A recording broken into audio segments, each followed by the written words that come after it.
का मैथ का जो किताब है इसमें हम लोग अभ्यास 3 है उसी को पढ़ रहे हैं, लेकिन अगले दिन हम लोग और भी क्वेश्चन पढ़ चुके हैं। आज उसी अभ्यास में का तीसरा नंबर क्वेश्चन पढ़ना है और तीसरा नंबर क्वेश्चन बहुत आसान है, लेकिन छोटे बच्चे जो 5 क्लास के हैं उनके लिए तो डर है भाई कि कैसे बनेगा। तो इसके लिए हमको डरना नहीं है बल्कि पढ़ना पड़ेगा, उसको समझ लेंगे क्या कर रहे हैं। रिक्त स्थान को भरिए, माने रिक्त स्थान का मतलब खाली स्थान। तो जहाँ खाली स्थान है वहां भर देंगे। अब क्या भरेंगे ये हमको पता करना है। तो देखिए पहला नंबर जो क्वेश्चन लिखे थे 3 क्वेश्चन कर रहे हैं। पहला नंबर क्वेश्चन यहाँ बना दिया गया, बता भी दिया गया किताब में, आपको पहला नंबर क्वेश्चन बता भी दिया गया। तो वही क्वेश्चन हमने क्या कर रहे हैं, हल करके देखते हैं। तो देखिए ये 11 कहाँ से भराया और यहाँ पूछ रहा था 1000 का मान। 11 क्यों भरा है, क्योंकि दोहराएंगे, इस संख्या को दोहराएंगे, इकाई, दहाई, सैकड़ा, 1000, 10,000, यानी 1000 पे आ रहा है ये, तो इसीलिए 11 भर दिए हैं। तो यहाँ 11 आ गया। लेकिन अब यहाँ करे दूसरा क्वेश्चन में कि सैकड़ा वाला अंक भरिएगा। सैकड़ा वाला क्या पूछ रहा है, सैकड़ा का अंक।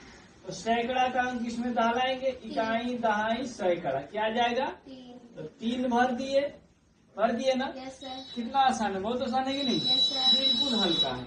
लेकिन तीसरा क्वेश्चन में कह रहा है कि अब बताइए कि इकाई का अंक कौन होगा।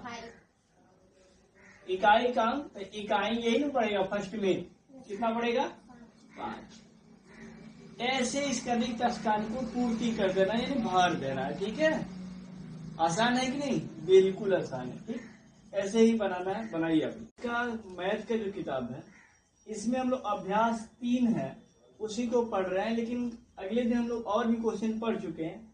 आज उसी अभ्यास में का तीसरा नंबर क्वेश्चन पढ़ना है और तीसरा नंबर क्वेश्चन बहुत आसान है, लेकिन छोटे बच्चे जो 5 क्लास के हैं उनके लिए तो डर है भाई कि कैसे बनेगा। तो इसके लिए हमको डरना नहीं है बल्कि पढ़ना पड़ेगा, उसको समझ लेंगे क्या कर रहे हैं। रिक्त स्थान को भरिए, माने रिक्त स्थान का मतलब खाली स्थान।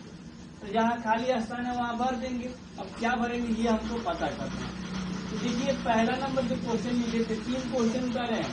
पहला नंबर क्वेश्चन यहाँ बना दिया गया, बता भी दिया गया किताब में, आपको पहला नंबर क्वेश्चन बता भी दिया गया। तो वही क्वेश्चन हमने क्या कर रहे हैं, हल करके देखते हैं। तो देखिए ये 11 कहाँ से भराया और यहाँ पूछ रहा था 1000 का मान। तो 11 क्यों भरा है, क्योंकि दोहराएंगे, इस संख्या को दोहराएंगे, इकाई, दहाई, सैकड़ा, 1000, 10,000, यानी 1000 पे आ रहा है ये, तो इसीलिए 11 भर दिए हैं। तो यहाँ 11 आ गया। लेकिन अब यहाँ करे दूसरा क्वेश्चन में कि सैकड़ा वाला अंक भरिएगा। सैकड़ा वाला